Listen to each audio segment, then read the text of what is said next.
Our first conversation, yes, inflation. Nigeria's headline inflation rate slowed for the fourth consecutive month in July 2025, setting at 21.88%. That's for the month of July. That's from the National Bureau of Statistics. In what is considered a slight relief for a nation facing persistent price pressures. Consequently, the 0.34 percentage points decline from June's 22.22% has boosted expectations that the Central Bank of Nigeria may soon rotate from its aggressive monetary tightening stance, which has kept borrowing costs at a record high. Now, month-on-month difference. For July 2025, we saw a month-on-month difference of 1.99%. For June 2025, we saw a month-on-month difference of 1.68%. Also on my slide today, let's see July 2025 and June 2025. This were the figures recorded. Don't forget, there was a rebased GDP, rebased inflation rate, I beg your pardon, consumer price index. Yes, we had a rebased GDP too, but we had a rebased consumer price index, which also puts our inflation figures down, considering other commodities put in that basket that was analyzed for inflation as reported by the National Bureau of Statistics. Moving forward, we see that inflation, food inflation, neither here nor there, there are still concerns around the drop with regards to food inflation. But the CBN has been at the forefront of the fight against inflation, employing series of measures, including a sustained increase in monetary policy rate, stricter liquidity management to absorb excess naira from the system. Let's look at the fiscal side. The federal government has also intervened with targeted agricultural support schemes, the release of grains reserves, import duty waivers on critical food items to ease supply-side pressures.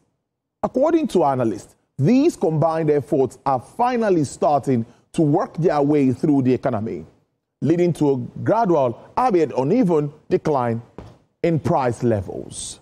Now, let's look at this chart. Inflation trend in 2025. Let me take you back to the month of March from 24.23%. That's where we started, where the decline started. In April, 23.71%. And moving to May, 22.97%. That's what we've seen with inflation. And in June, 22.22%. And in July, which is the month we're staying with at the moment, inflation stands at 21.88%. My guest is Kenneth Erikume. He's a partner with Pricewaterhouse Nigeria. He leads the tax reporting and strategy in West African area. Mr. Erikume, you're not in the studio, but all the same, thank you so much for being on the program. It's good to see you. Yeah, thanks, Tolu, for inviting me, and looking forward to our conversation. Okay, let me start with your expectations. I think we've seen this decline for probably 4 consecutive months now. Did you expect any change? But considering the month-on-month shift that we've seen, how does it come to you? What's your understanding of Nigeria's present inflation trend in 2025? Yeah, thanks, Tolu. I always say that the context of inflation also has to be considered in relation to growth in GDP. So economists will tell you that inflation in itself is not necessarily a bad thing. It's when there are shocks in the economy, that's when it is adverse. So when you see the sort of month-on-month changes in inflation, it suggests that food prices are still increasing. There are several costs that are still putting pressure on the economy from an inflationary perspective. However, it has slowed down to a level where it is pretty stable, and people are fairly comfortable with the way things are easing out. Even the CBN's Inflation Perception Survey that released in June 2025 shows that we are not yet out of the woods. There is still higher inflation expectation in the second half of 2025. So, nobody's under any illusions that we are completely out of the woods. However, the level of inflation we're seeing and the decrease, shows that from an economic perspective, the worst is behind us and things are beginning to stabilize. So overall, I believe the outlook is positive, especially when you look at the 21.88% inflation, which would give a lot of confidence, not just to the domestic market and operators in the system, but also for international investors. I think the area where people would also want to see some sort of easing as well is in relation to interest rates. So the MPR reference continues to be significantly high, and that drives the cost of borrowing for participants in the economy, whether it be manufacturers or service providers. And that elevates, while you can see that, the banks and financial institutions continue to record growth, and you also see the ICT and construction and real estate industry blossoming. Manufacturing continues to be under significant constraint, and it's a very difficult challenge from an economic perspective, because if you then from a monetary policy perspective, ease the pressure in terms of interest rates, then you can begin to see some slackening in terms of inflationary pressures, and it could go back up again. So it's a very difficult and challenging situation for regulators.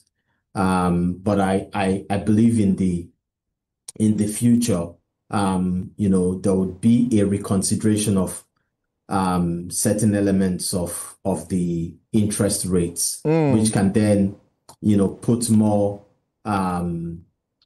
give the manufacturing sector a bit more boost to contribute more to the GDP.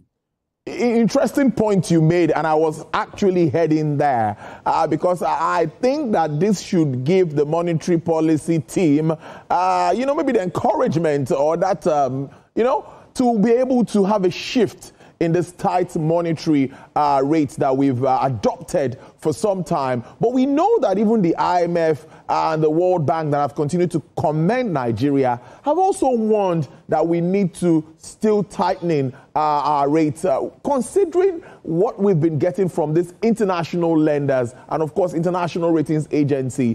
What do you think, really, if there's going to be a shift? Do you think that would happen at the September meeting? That's on one side. Then on the other side, issues of agriculture, food, and support coming from the federal side, that's the fiscal side now. Do you think that we are there with regards to food inflation? Because that is something that remains very important. Once people can eat, feed, I think we will get a headway.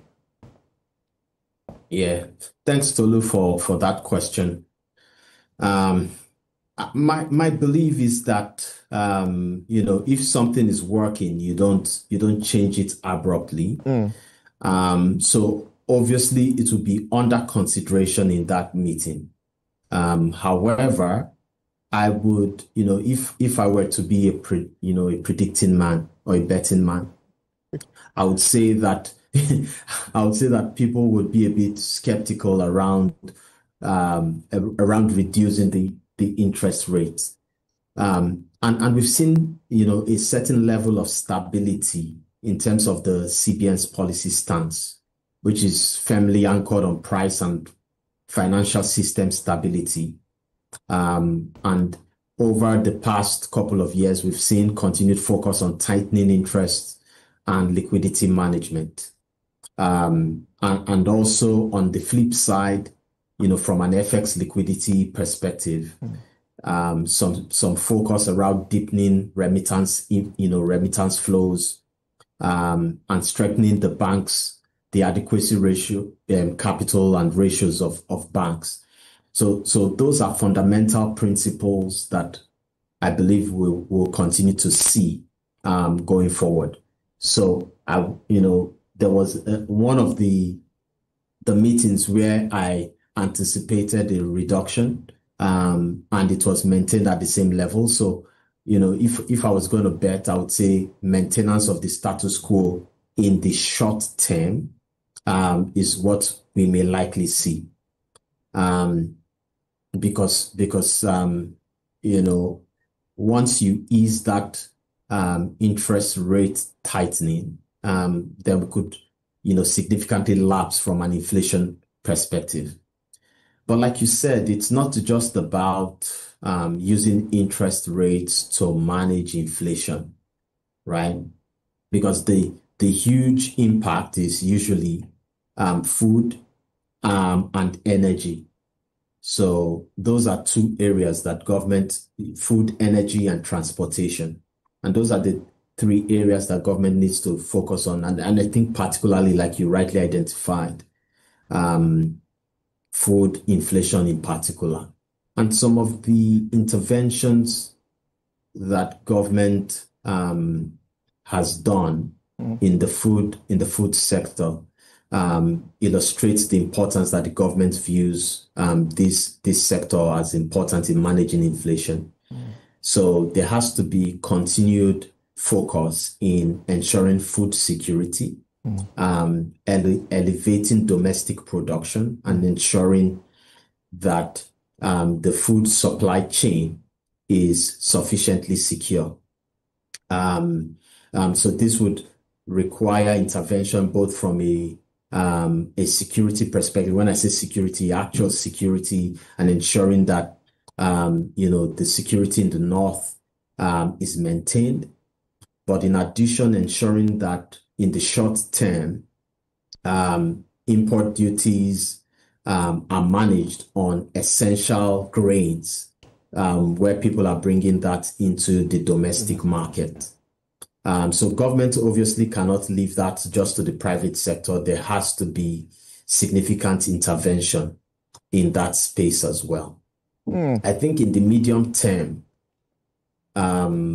infrastructure has to be something that the government has to invest in as a critical lever in ensuring that we're guaranteed food security. There have been studies around the level of waste from getting food getting food from farms, into the kitchen, and how much is lost within that space.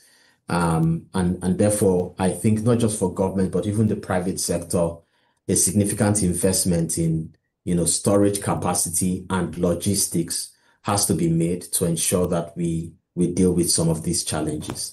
All right, Mr. Erikume. So overall, I think, 1 minute, Mr. Erikume, please allow me. I apologize. Let me move to Abuja, where Dr. Gillus-Harry is also standing by for us. He's the President, Petroleum Products Retail Outlet Owners Association of Nigeria, Petran. He is also standing by, and I want to bring him into this conversation to looking at the price of PMS, a bit of drop. We've seen reduction in the price of PMS in recent times, and of course the Dangote refinery there's been issues around the movement, planned rollout of product supply, some burning issues. So Dr. Harry, let me allow you come into this conversation. We're looking at inflation, but of course, one way or the other, we also know that the price of PMS has something to do with inflation, level of inflation in Nigeria. So tell us about this pricing and the planned movement of products from Dangote refinery to supply marketers anytime soon. Well, thank you for having me in your studio this afternoon. Good afternoon, Nigerians. And hopefully we should be able to have a very, beautiful future in this country with the renewed hope agenda already kicking in and setting itself into perspective. Clearly, inflation is a nightmare to all of us as Nigerians or even as regular, citizens of the world. In Nigeria, obviously, the fear of the price of PMS is the beginning of wisdom, and that clearly has taken us always back into our deficit arrangements, for our inflation rating. So yes, the cost of PMS is going to be, impacting very, very highly on our inflation rate. So now that we're having a bit of reduction, considering the PIA's implementation, price of crude oil flip-flop, is it going to continue to decline, or it's going to be back and forth? Where do we go from here? And the planned movement of product, I also added that to my question. Will that impact pricing in any way? What does it mean for marketers like you? Well, for pricing of petroleum product, especially PMS, is going to keep flip-flopping. It's going to be going up. It's going to be coming down, depending on the vagaries of the market. The values we get will be exactly what the market dictates. But in the last few months, we have seen where prices are being arbitrarily, fixed by some players in the industry, and that itself is going to be very detrimental to Nigerians, because it will look like it's, somebody has come to judgment that is going to bring the price of PMS down, but that's not the way it is. Today is already 17th, 2 days after the touted date of rolling out of free transportation for PMS, and we have not seen any significant drop in the PMS pricing. Ordinarily, one would have thought that with the kind of hype that presentation followed, that by today we would have been adjusting our prices to about 500 naira a litre. But that's not the case. So clearly that should send a very strong warning to all of us that we've had similar market strategies in the past, where we have seen just one company doing the logistics to bring cement, sugar, and different products, including Indomie and all of that. And then the prices have always still been the same. For instance, today, pricing for cement is ranging over 10,700 naira. So it means that we are not going to have any reprieve in terms of PMS or any product if this same market penetration strategy is being adopted, where we see the difficulty of ensuring that the market pricing and the accurate price mechanism is applied to the prices of PMS in the retail outlet. Obviously, if anybody is losing so much money now to do some little good, before it's December, January, February next year, we should be looking at a very highly inflated and skyrocketed price in PMS. So we need to be careful. Our government needs to step in very urgently and bring all the players to the table so we all can have a clearly defined roadmap where refiners will refine, storage facilities owners will hold the product, whether by sea or by land, and then those of us who are the last mile in the market doing our retailing business will do it properly and follow what the right pricing of PMS should be, or diesel or any product, and we should be able to provide for Nigeria and see that the height of inflation is mitigated by just this one developmental item in the input to our economic activities, which is power, energy. And in Nigeria, we are dependent so much on PMS and fossil fuel. With regards to competition, just this one for you before I come back to Mr. Erikume. With regards to competition in the oil and gas market, which I believe the PIA also stipulates, what sort of level of playing ground should we have? Talking about the marketers, like you talked about, the tank farm owners, the distributors, up to the point of the retail marketers, retail and pump owners. So what level of competition should we expect, considering what the PIA stipulates? Well, the kind of competition we should expect will be, first of all, product availability. For us in the retail segment of the industry, what we are looking for is availability of petroleum product, affordability, and right pricing. So basically, within that three elements, any player should be able to play within the price values that demand and supply will determine, not arbitrary price fixing to undermine others who play in the market and then try to become a depressive monopoly in the coming months and the coming years. So that's our take. I think we should all compete very favorably, follow the rules. Everyone that is involved in the business should be able to do what is needed to ensure that the ordinary Nigerian has energy at their beck and call, and they could be able to do as much as they can. All right, back to Lagos now. Mr. Erikume, I want to take you up regards to the stability that we've seen in the foreign exchange market. My research shows that there's still a bit of support coming from the Apex Bank. That's the central bank of Nigeria. Of course, to support the Naira and make sure that there is no sharp drop from any end, from both ends, of course, the black market end and, of course, the direct source from the Apex Bank. But mine is, how sustainable is this, one?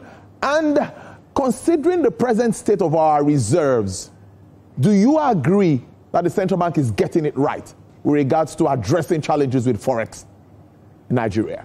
Yeah, thanks for that question, Tolu. I think one of the easiest way to answer it is to look at the data from last year and compare it with this year. As at last year, the official exchange rate was around $1,560. Today, it's around $1,530 or $1,550. So we've had that price stability for at least 1 year. Of course, with some movements, but when you look at it year on year, reasonably stable. The second way to answer that question is to look at the foreign reserves. The gross foreign reserves as at last year was, as at this time last year, was around $35 billion.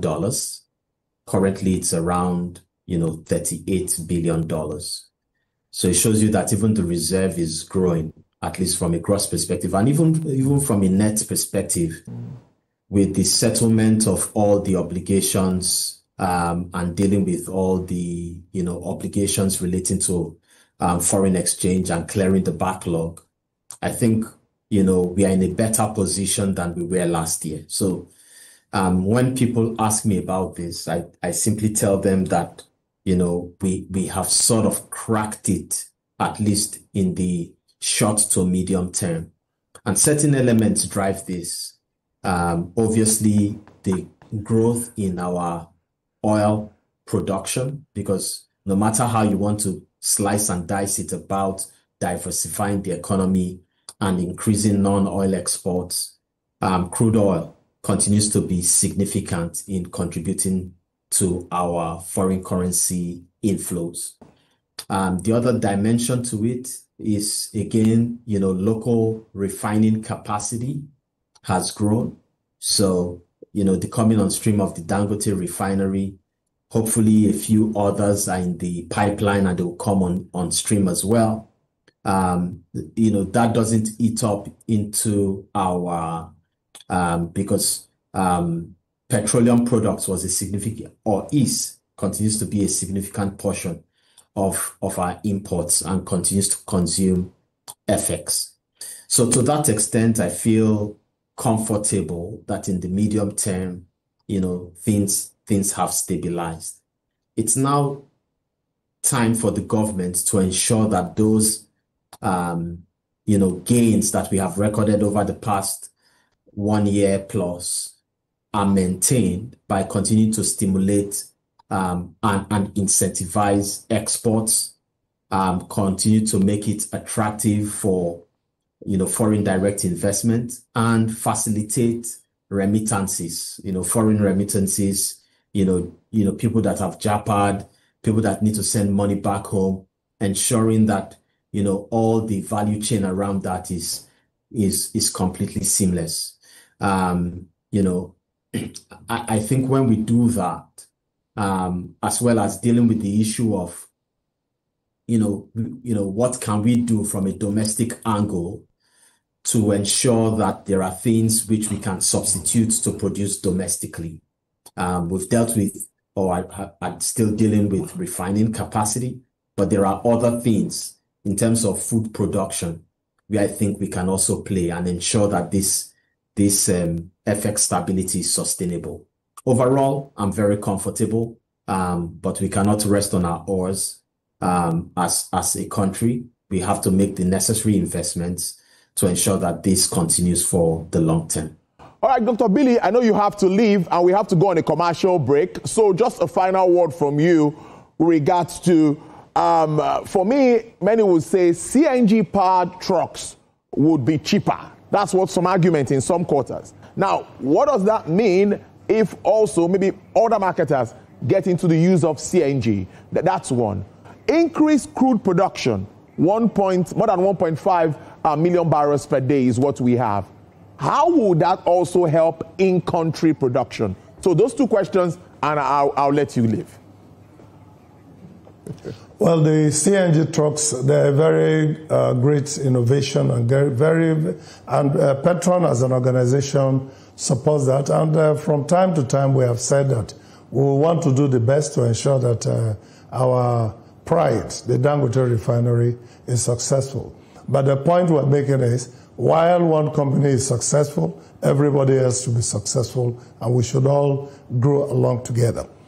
So the CNG trucks, yes, that's an innovation that everyone that is in the business should begin to work on. We should not at any time be looking to use that one advantage to create some kind of monopolistic market. So that is just the challenge. For crude oil, we have advocated that we should be aiming to produce 1 million barrels per day, specifically for in-country refining. And I do hope that Mr. Bayo Gillus-Harry and the President and the Honorable Minister of State will be looking towards that with Mr. Komolafe in those areas, that we should be looking to produce crude oil in excess of our OPEC quota, to ensure that our local refineries continue to get crude oil for production, and they are also being given this crude oil in Nigerian naira.